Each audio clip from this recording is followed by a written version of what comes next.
Hi, my name is Mary Malone of Coldwell Banker Realty in the Lux Service Group. What I'd like to talk with you today about is how to maximize the potential from your home.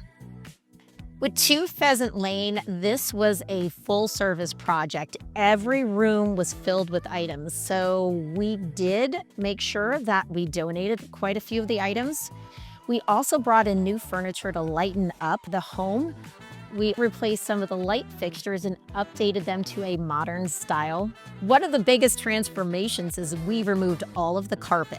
This home had beautiful hardwood floors under the carpet, and we refinished the hardwood floors, which will be a bonus to its buyers.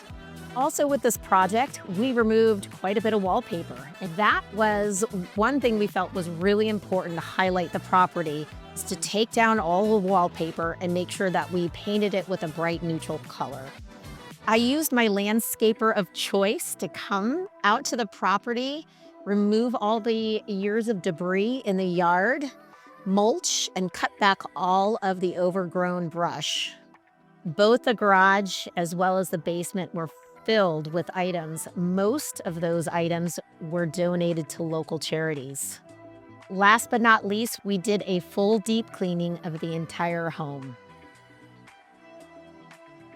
Putting your house up for sale is an extremely stressful event. Let me help you get your home market ready.